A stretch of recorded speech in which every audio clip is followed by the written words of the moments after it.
What? Shall the speech be spoke for excuse, or shall we on without apology? The day is out of such prolixity. We have no cupids hoodwinked with a scarf, bearing a Tartar's painted bow of laugh. Scarring the ladies like a pro keeper. No, nor knoweth thou but prologue faintly spoke.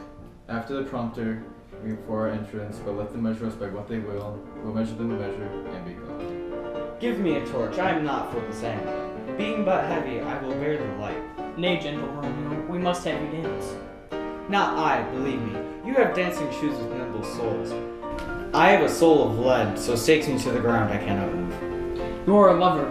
Borrow Cupid's wings and soar with them above a common bound. I am too sore and pierced with the shaft to soar with his light feathers, and so bound I cannot bound a pitch above dull wool. Under love's heavy burden do I sink. And to sink in it, should you burden love, too great oppression for such a tender thing. Is love a tender thing? It's too rough, too rude, too boisterous, and it pricks like thorn. If love be rough with you, be rough with love.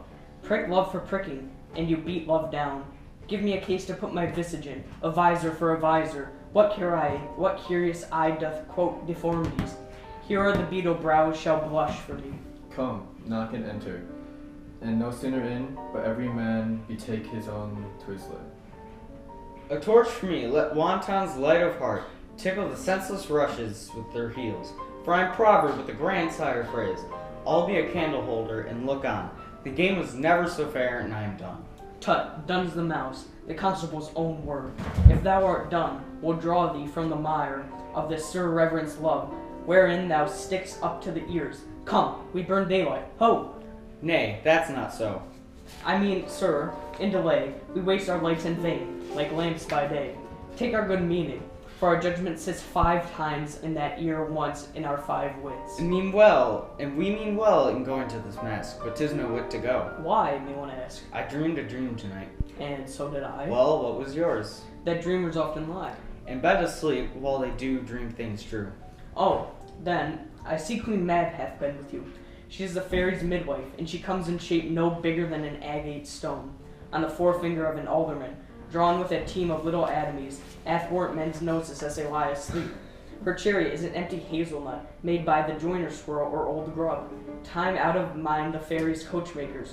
Her wagon spokes made of long spinner's legs, of the cover of the wings of grasshoppers, the traces of the smallest spider web, the colors of the moonshine's watery beam. Her whip of the cricket's bone, the lash of film, her wagoner a small gray-coated gnat, not so big as a little round worm, pricked from the lazy finger of a maid. And in the state she gallops night by night, through lovers' brains, and then they dream of love. Over courtiers' knees, that dream of curses straight. Over lawyers' fingers, who straight dream on fees. Over ladies' lips, who straight on kisses dream. Which oft the angry mad with blisters plays, because their breath with sweetness tainted are. Sometimes she gallops over a courtier's nose, then dreams he of smelling at his suit, and sometime comes she with five-pigged tail, tickling a parson's nose as he lies asleep. Then dreams he of another benefice. Sometimes she driveth over soldiers' necks, and then dreams he of cutting foreign throats, of breaches, ambuscados, Spanish blades, of heaths 5 fathom deep, and then anon drums in his ear, at which he starts and wakes, and being thus frightened, swears a prayer or two, and sleeps again.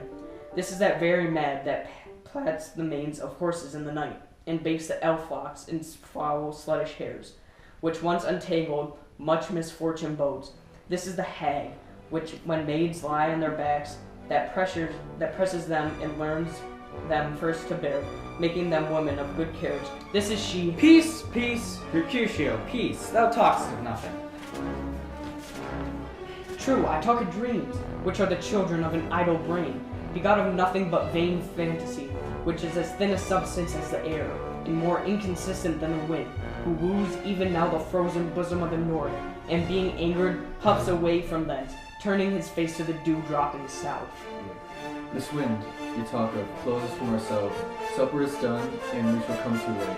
I fear too early, for my mind misgives some consequence yet hanging in the stars, shall bitterly begin this fearful day.